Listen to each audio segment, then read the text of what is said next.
Hey guys, welcome back to Sports Spectrum. I am Jason Romano. We've been doing this show for 4 years now, and one of my people ask me a lot, who is one of your, one of your bucket list guests to have on the show? And I usually give a few athletes, the Tim Tebows of the world, and the big names, the Dabo Sweeneys, and then I give this guy his name out, and people were like, "Well, that's a pretty interesting name. Why Jon Acuff?" And I said, "Well, I've always been a fan, which is such a bad word to say in the Christian world, but always been a fan of Jon Acuff. I read his books. I follow him on social.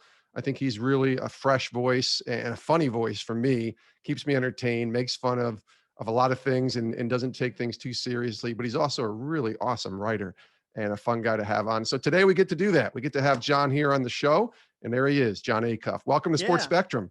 Thanks for having me, dude. I think if we're both being honest, when you tell people Jon Acuff, 99% of them, if you're being real, say who? Who's Like they that say, guy? yeah, they don't say that's an interesting answer. They say never heard of them, I was which trying to be is nice, Jon. I was yeah, I trying to be know. nice. I appreciate it. I like my wife. We did a video the other day together about how to be married to a dreamer, and I was talking about receiving feedback in my 20s and 30s from her, and she was like, "Yeah, you're just real fragile." And I was like, Fragile. "That's the word every man wants to hear. You're just real fragile with Or as you feelings." say, And it's fragile, I think you yeah, actually referred exactly. to in the book. So, Exactly. Yeah. So it's funny.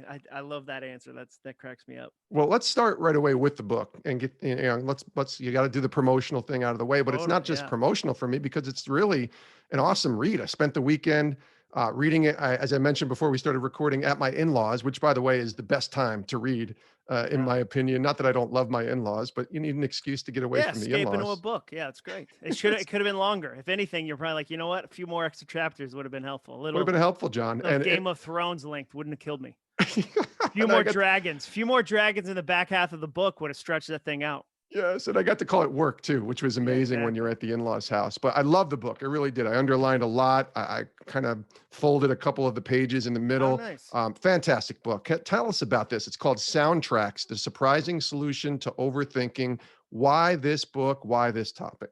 Well, I always look for three things whenever I write a book. I look for a personal connection. Am I connected to the content? I look for a need. Do people actually need it? I write nonfiction books, so I want to serve an audience. And then I look in the market and say, is it already overserved?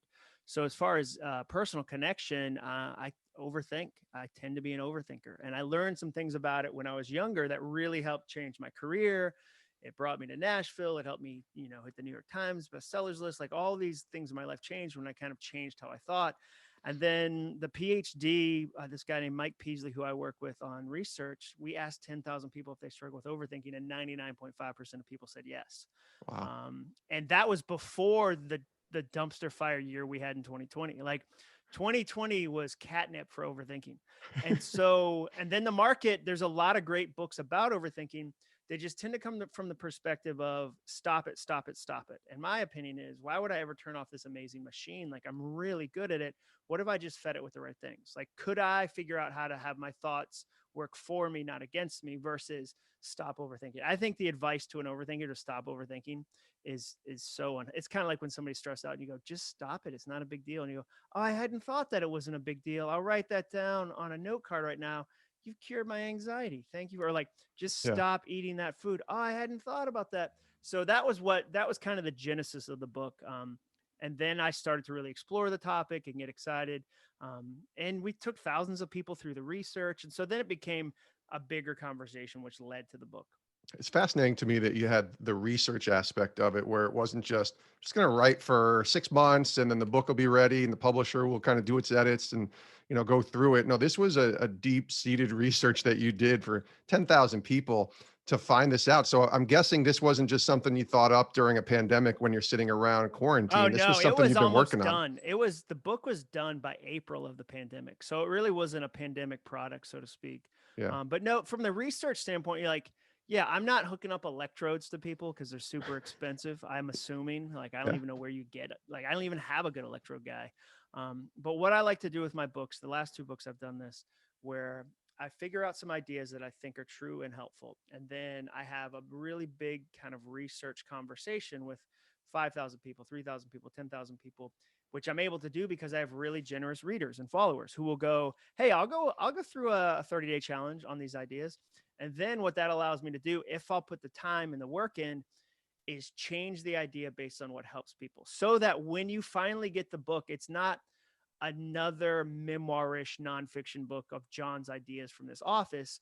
There's 35 other people's stories in there. So if you're a single mom, you can go, oh, identify with that single mom and how that idea helped her, versus just like shades of my life, which ultimately is a really narrow conversation. Like I want to involve other people so that it's easy for a bunch of people to access the content. So that's how we do the research. But I always preface that with like, tons of real people, real Yeah, thought, real changes. But also, I never wore a lab coat. So I never want to be it's like, good. yeah, there were beakers. We did so many things with beakers in this book, which is, Jason, people are going to be like, I could tell beakers were involved. There were no beakers. Well, you need to get a lab coat with your name on it and just say Professor Acuff or something, right? Dr. Dre, you think he's a real doctor? You think, Dr. Dre and Ed Lover think that Dr. Dre? Well, I don't know why everybody's Dr. Dre. But yeah, I don't think either of those guys went to medical school. So maybe it's possible. I mean, we both grew up with rappers like that. Maybe I can just add a title, be like We did. I'll Professor. tell you. I'll tell you a quick lab coat story. You'll enjoy this. So before I got into broadcasting, when I was trying to figure it out at 20 years old, I was working at a hospital in Albany, New York, and I was one of those lab info technicians, which just was a fancy word for me inputting patient data into the computer. But then one day they said, "You work in the pathology office, so you need to wear a lab coat." Oof. And it elevated my status. People Yeah, started totally. calling me Dr. Romano, John. I mean, it Yeah. was just, it Yeah. was like I this would have worn that to the prestigious thing, grocery store. That's part of the reason I didn't right? become a doctor. I would have abused scrubs.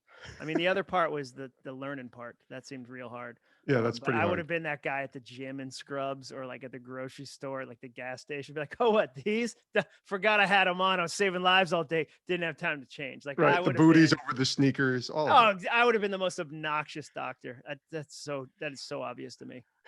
Jon Acuff is joining us here on Sports Spectrum. One part of the book that I really want to get into, and then I will talk some sports and a little bit of your journey in a Yeah. second, is, and I don't want to give a lot of it away because I want people to buy it, obviously, and read the book, but the idea of a dial and a switch.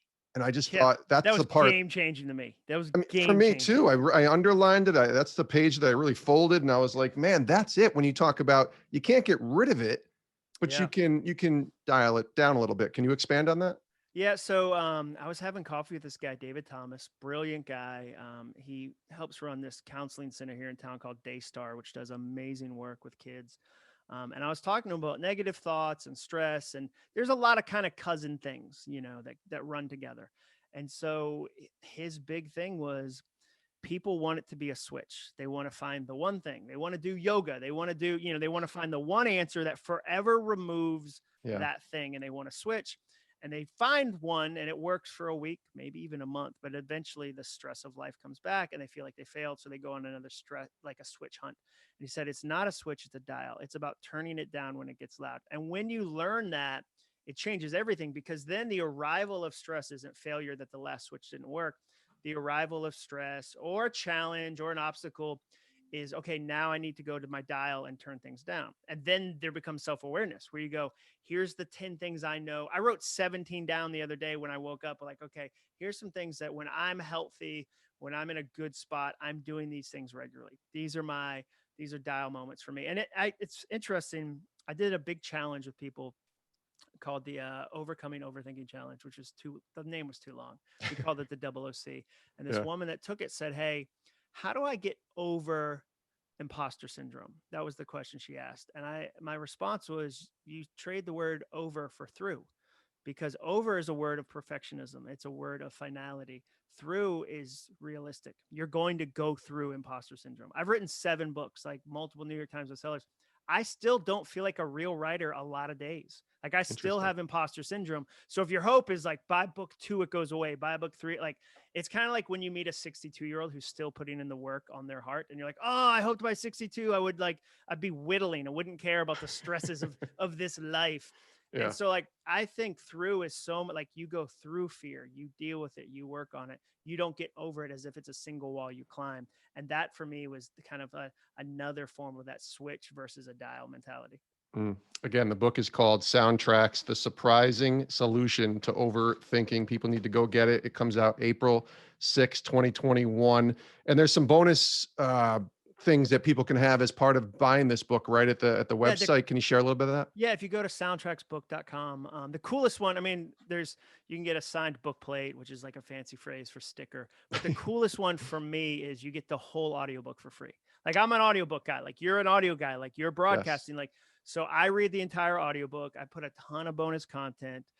It's really fun. There's a lot of exclusive stuff that's only in the audiobook.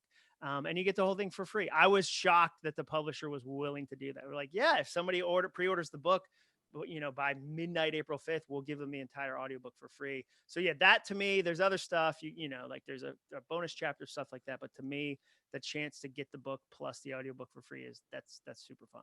That's And the it's way to do it. soundtracksbook.com, soundtracksbook.com. Soundtracksbook.com. We'll link it in the show notes as well as people tune in and check this out. Jon Acuff is our guest here on Sports Spectrum. We are the intersection of sports and faith. So let's intersect the conversation a little bit with both of those. I know you grew up the son of a pastor. You're still a son of a pastor. Yeah, And sports a big part of your life as well. totally. My parents both went to UNC, Chapel Hill. So grew up loving the Tar Heels, hating Duke, as any Tar Heel fan should. Absolutely. Yeah, so that was so it kind of we lived there until I was in the first grade. So yeah, Jordan beating Georgetown, like all that, James Worthy, like all that pedigree that they had, Dean Smith. I got to meet Dean Smith once. He was golfing with Michael Jordan and Dr. J. Like, Oh my are you gosh. kidding me, dude? Holy Like, cow. are you kidding me? Did you meet all three of them? Oh yeah, yeah. It was amazing. It was Okay. amazing. I We'll mean, we get were to in that Pine. story in a second. Yeah, and so like that's my background. We moved to Massachusetts in the first grade, so my dad can start a church up there, Mm, and that's where my first pro football memory was really the Patriots in '86 getting destroyed by the Bears, and I yeah. was like, I thought we were gonna win because we had a better slogan. Our slogan was "Bury the Bears," and I was like, that just rolls off the tongue, like, and they. I mean, like anytime they're running in the fridge for a touchdown, Yeah. which You know by the it's bad. way, they screwed Walter Payton so hard in that game by not letting him get a Absolutely. TD. Yeah. But yeah, you're not going to beat the Super Bowl shuffle like Jim McMahon. Like so that was kind of where we started to get into it. And because my parents grew up in North Carolina, there was no pro ball team. So like we became Red Sox fans and Celtics fans. And so, yeah, I got to grow up with like Bird and Jordan and the NBA and all those guys that came from the Garden. So like Yes. we didn't go to a ton of games just because like this is like as a pastor we didn't have a ton of money, but like we went to a handful of Boston games in the Garden. It was just amazing. So it was a really fun town to grow up in. Well, it was hard to get tickets back then. I mean, I'm a huge Celtics fan myself. I'm such a nerd that I remember that the attendance was 14,890, and that meant Which a isn't a sellout. lot. Which isn't a lot. No, it was a Yeah. dump, the old Boston Garden, Yeah. but it was hard to get tickets. Like I didn't get to go until after Bird retired to the Garden because in New York it was so hard. We had to go to like a Nets game in New Jersey to Oh, go I see know. Larry That's a Bird. funny question is what's the team that you were able to go see the team you liked play? You know what I mean? You're Seriously, like, right? yeah, like, cause there's at least before LeBron, there were a lot of people that like, oh, I saw Jordan play the Cavs because there was Because they were so 90% of the bad. tickets available. Right. Like that's a really funny, like Yeah. everybody's seen people they love play the Kings. And you're like, yeah, they were great. I saw them play the Kings. It was like after the Mike Bibby years, Yeah. So Well, it's then the Nets got good and it was hard later, with Jason Kidd in those teams, but that's what we did. So I didn't get to go to the Garden when Bird was playing. Did you see him play in the old Garden? I think I saw him once. Okay. I saw because I saw Jordan play against the Celtics, and it's so hard to remember. I could ask my dad, but I think I only saw Bird one time. Okay. I think I saw Jordan once in the Garden. I saw him play against the Hawks because I went to college in Birmingham. So we did that. Like the Hawks were like you drove up. My friend, Yes. thank goodness, was like, dude, you're gonna want to see Jordan more than one time. Like we're driving from Birmingham to Atlanta to watch a game. Yeah. So yeah, it's fun. I've never seen Brady play live. Like, so I never saw, because tickets, we moved back to the South when the Patriots got good. And by like tickets there, like your dad would put you on the season pass list in kindergarten, and then you'd get a call in your mid 30s and they'd be like, hey, enough people have died. Seriously. You get season tickets. And so like Foxborough, yeah, that was a hard ticket too. Yeah, I don't think I've seen Tom Brady in person. I did see LeBron play, but that was because of ESPN. It wasn't because like I just wanted to try and get Yeah. tickets to a game. So I was fortunate there. Oh, that's All awesome. right. So you got this Jordan story, this Dr. J story, this Dean Smith story. You got to share it. Yeah, so I'm in summer between 7th and 8th grade. I have a Nike swoosh shaved into the back of my head. Like that's how like kid and play hip hop I was. Oh, you were rocking it. Yeah. And so I'm staying with my uncle for the summer. He lives in Pinehurst, North Carolina at this country club. He's a doctor. And like, we get word that Jordan's golfing. And so we and there weren't a ton of kids on this golf course. It was a retirement kind of community. So like we all ran down, got Jordan's autograph, got Dr. J's. Dr. J's was nice. My dad grew up with Bobby Jones, who I think is in the NBA Hall of Fame, played with Dr. J. So I was able to say, oh, my dad's good friends with Bobby Jones. And he's like, what? I love him. You know, Dr. J was super personable, super nice. Jordan was like more like a stone cold killer. Like he wasn't there to like, you know, like, I don't know, sit down with the kids and tell them life stories. So the hard part was I get all the autographs on the back of my shirt. And then it's like 4 hours later. I'm like, oh, I want to get on a piece of paper I can frame. So I've changed shirts. The shirt's in like a safe at this point. I run down to the parking lot and Jordan is carrying his clubs to the car by himself. Like it's just him and it's just me. And I chase him down. I'm so awkward. I'm probably like 4'11", 92 pounds, you know, with a terrible like Nike swoosh shave in the back of my head. Right. And I'm like, hey, excuse me, sir, can I have your autograph? And he turns and looks at me and goes, didn't I already sign you, kid? And I just felt like I felt like he looked at me like he looked when he dunked on Patrick Ewing. Like I was crushed. And he signed the piece of paper.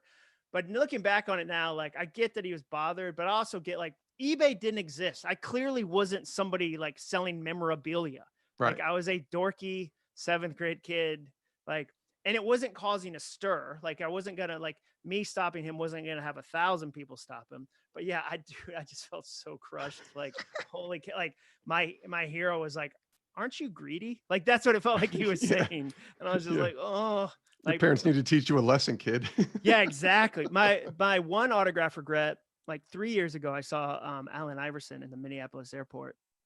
And I followed him for like 3 terminals, like trying to get the courage up to get his autograph. And I didn't ask him. And I should have, because he was wearing a 76ers hat with Iverson on it. He wasn't exactly incognito. Right. Like, I feel like if you're an athlete and you wear your own jersey, you should expect some photos or like you wear your own hat. And so like, but I kept wanting to be like, should I say like practice? Will you sign this? Like, can we do a photo and say like practice, you know, like, and I was just like, I didn't get the nerve up. And now I lost my chance. If he's listening out there, Allen Iverson, I apologize for following you. There you go. Come on, AI. You know that. That's by the way, that is interesting to think an athlete. I've only had a couple of athlete encounters, like the random ones, right? I mean, certainly with my job, I've gotten to meet a ton, but in the random world, not many, but I can't imagine if I saw Larry Bird kind of walking around with the Converse weapon sneakers and a Celtics jacket and a bird hat, you know, like that would just be so weird. Yeah, that'd be super weird. I mean, it's almost like they're playing a role. Like it's Superman who forgot to change his cape. And you're like, this is so obvious you're Superman. Like, I met Dikembe Mutombo at an airport. And what was funny about him was I got his autograph and he started kind of just waving the pen in the air before I got the paper near. And it was like, I brought the paper to meet the pen. Like it was such a funny interaction. Like, you know, he does his finger like after a block. It was like that, but an autograph version. And I was like, amazing. Do I put this paper under where you're waving your arm, sir? Okay. Like, so I love encounters like that. It's super fun. All right. So the Jordan encounter, do you still have that autograph? Oh yeah, it's right over there. I have the shirt. I just saw the shirt the other day and there were a couple other famous people that I just didn't understand that were connected to basketball. I mean, like Dr. J and Jordan were obviously like so shiny that the rest of everybody kind of faded away, but they were, and I remember like the rumor was like, they're playing $100 a hole. And everybody's like, they're playing $100. And like, now I'm like, they were probably playing $1,000 a hole. Yeah. But like, it was a big deal. It was such a fun moment. Even though I felt like, okay, my idol thinks I'm a greedy 7th grader who's trying to hawk his autograph. Yeah, but every 7th grader is greedy, so who cares, right, John? Oh, exactly. Yeah. What do you like? I would have had to lose both my parents and raise a baby sister to be mature at 7th grade. Like, and I had it. I'm sorry, I had a fairly normal 7th grade experience. It's interesting too, thinking that my mind goes to like what year this was. This is probably late 80s, right? So he I was born in 75. So I was like, if I was in 7th grade, what's that, 13?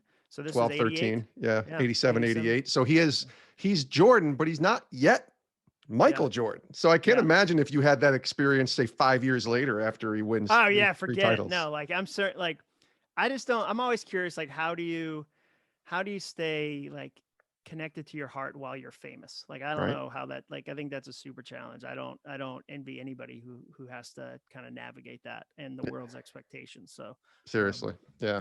Jon Acuff is joining us here. This is a lot of fun. The New York Times best-selling author here on Sports Spectrum. I was doing some research. You always do research. You did it for your yeah. book. And I was doing research for this interview. And I went to your Twitter page and I just searched Jon Acuff and I searched like sports, I think was what I looked Mhm. at because I knew you tweeted a lot. And I was like, let me just find some random tweets. You probably don't even remember this one. Maybe you do. But it was from 2017. And you tweeted, what pro athletes do you think are the best athletes after watching the Stanley Cup and becoming an expert at hockey? I think hockey players. So, do you still think 4 years later that hockey players are the best athletes? And if so, why? Well, so I didn't grow up with hockey. My parents were from the South, so we didn't have like the Carolina Hurricanes didn't exist for years. No, they were up here in Hartford. Yeah, the Hartford Exactly, and Wolf, so Hartford. were they the Whalers? They were the Whalers. Yeah, Oh, I didn't even know that origin story, huh? yeah. I didn't go to Hartford a lot. I always found Hartford a difficult city. Hartford Um, is a difficult city, and the fans here are still bitter. That's been 23 years since Carolina, Raleigh, North Carolina, took away their team oh, and brought them down there. So. do they still wear like Whaler jerseys and stuff? Like, are there still Whaler logo stuff? Oh, yes, the Carolina Hurricanes occasionally will have Hartford Ah, Whaler nice. night, which makes it even worse for the Oh fans yeah, up it's just here. like, hey, it's like the Like Thunder do like Seattle Supersonic night, and they're like they exactly. trot out Sean Kemp and his kids. Right. Yeah, my thing with hockey, I went to Game 6 of the Western Conference Finals, where the Predators won to go to the Stanley Cup, and we were the last seat in the building. Like our backs were against the wall, like nosebleed, like the seats that are so high, you're like, if I stand up too quickly, I'm gonna tumble down all of these rows and probably die. But at It a was hockey game, amazing. those are good seats because the ice I is could, so big. oh, it was great. And so that's where I first was like, the things they're doing with their bodies, like, I mean, I just don't know another sport where it's like you have to have the like finesse of a ballerina, but also the tenacity and toughness of a prize fighter. Like it's just such a weird and have a stick that you're controlling like a lacrosse player. Like it's Yeah. just it come out like lacrosse is challenging. Lacrosse is super athletic, but dude, you're like we walk on grass all the time. Like I'm familiar with grass. Like Yeah. you're gonna have blades, you're gonna skate. There's a lot of rules. The puck is really it's very hard. Like maybe I think highlight is a difficult sport too because you could die at any second, but it's not on ice. That's So fair. like Yeah. yeah, that's why I said that about hockey. I still think it is. I mean, I think there's every pro athlete is amazing in their own right, but I don't know, hockey, man, it's just a grab bag of like different skills. Well, it's physical like football. It's graceful like basketball. It's precise like baseball, where you have to kind of hit the puck right into the net in a certain way. I mean, Somebody you're can right. punch you too. Like Yeah, it's a regular and now part of the there's game. boxing. People can punch you in the face. Like basketball, like we show clips where it's like, oh, can you believe, I don't know, like Kurt Rambis punched somebody in 1972, and you're like, it's the only clip we have. Or like the brawl and at the Palace and with the Pistons, like but hockey is like, yeah, there somebody punched the other person in the face tonight. A couple like pretty hard, looked Every pretty night. mean. And that doesn't happen. Like if that happened imagine that in golf. Imagine if the PGA had as many fights as hockey. And I was like, dude, Tiger Woods punched Jordan in the face so many times today in Augusta. It was really violent. I mean, what are you gonna do though? It's part of the sport. Part of the sport. Sorry, it's just the way it is. Yeah, following the Yeah. rules here. This is awesome. As we wind down, I do want to ask you one question about faith, and I think it relates to the word pivot that you write about and talk about. In 2020, I was telling people 2020 forced us all into a pivot, whether we liked Sure. it or not.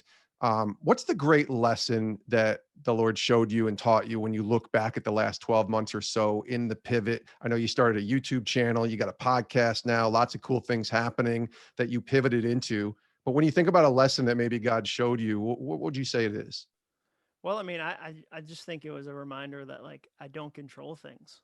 Like that was the thing is like Yeah. it's easy when things are going they don't even have to be going super well. Just like when they're going okay for you to get this false sense of like I got this. Like I got like no you don't. Like I mean, in March of 2020, I'm a public speaker. Like that's 80% of my job. Yeah. And in March, every gig got either canceled or postponed. And there was no degree of hustle that I could be like, oh, I'll just hustle or like positive attitude. Like the events weren't going to happen. And Yeah. so like that was a great reminder of like, oh, that's right. I'm not in control. But I think the other thing is that like the reminder that the best things that have happened to me in life, I've received, I haven't forced. Like I've received them as gifts versus earned them as wages. So, you know, one of the biggest things for my career was spending 3 years working with Dave Ramsey. Like what an education that was. Like what Yeah. a gift that was. What a, you know, what a chance to be on bigger stages than I had definitely earned. And that happened because I wrote a blog that somebody that worked there, the company was like 300 people at the time, read this blog and thought, hey, we should have him come speak to the team. And so then I ended up speaking to the team, and over a 3-year process, ended up eventually working there. But I didn't plan that. I didn't say, I'm going to write this blog so that a guy I've never met in a city I've never been to, I'd never been to Nashville, Yeah. reads this, brings me up. And then 3 years, this thing happened. Like, and so I think that's what I keep learning is like, I'm not in control. And that's actually a good thing. I make a real terrible God. Like Hmm. I'm a pretty good John. Like I'm pretty good John, but I'm a terrible God. And when I'm like, okay, I'm not in control, and that's actually a good thing, and that I receive things that are better than I could have earned, that's amazing. That's cool. He is Jon Acuff, New York Times best-selling author. Again, the book is called Soundtracks: The Surprising Solution to Overthinking. We mentioned the YouTube channel that you've been throwing some great pieces of content up there. I subscribe and I enjoy your YouTube videos and this podcast, right? You also have a new Yeah. podcast. I love podcasting now. Like my wife and I always joke that I'm not an early adopter. Like the absurdity of starting a podcast in 2021 is like, I always think it's like telling somebody about Adele. Hey, have you Right. heard of this new, like she's going to blow your mind. She's so soulful. Like the idea that I'm like, man, you guys, have you tried podcasting? It's super fun. Yeah. So I started this podcast called All It Takes Is a Goal, about goal setting. Cause I'm a goal nerd and I love to help people finish the goals they care about.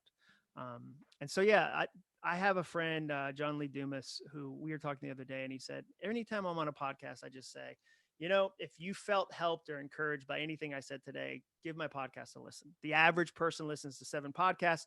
I'd love to be on your list of 7. So that's what I'd say. Like if today you're like, oh man, that went by too fast, or that was fun, that was random, like we went all over the place, I Yeah. think you'd really love taking a listen to All It Takes Is a Goal. That's cool. Well, I subscribe to it. I suggest everybody subscribe to All It Takes Is a Goal and get the book Soundtracks: The Surprising Solution to Overthinking. Thanks for joining us, my friend. Hopefully we'll do it again and we'll go into some more sports stuff, and all the Yeah, best to you. totally. This could have been Congrats a on the lot book. longer. We Yeah. barely covered, you know, all this. I think we could have talked sports forever because we're in the same era. I could just see in your jersey with strawberry before we started this. I was like, oh man, we could talk a long Yeah. time. I'm a 73 kid. You're a 75 kid. So we're We the had the same same age. baseball cards. Like we Yes, had we the did. same, like, oh You had the man. Griffey rookie, the upper deck Griffey rookie Oh card. That yeah, was a yeah. big one. That they printed a bajillion of and changed the whole industry of, yeah.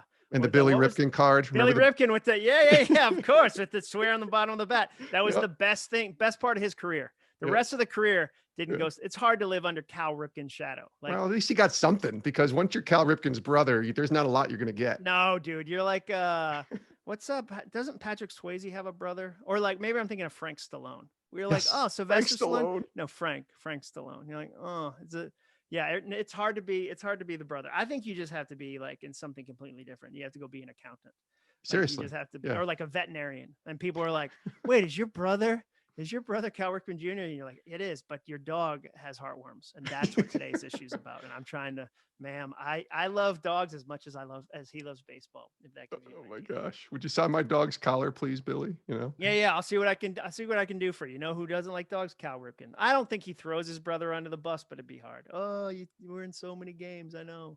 I think you're onto something. Yeah. We'll Thanks, see. John. Appreciate you, buddy. See you, Jason.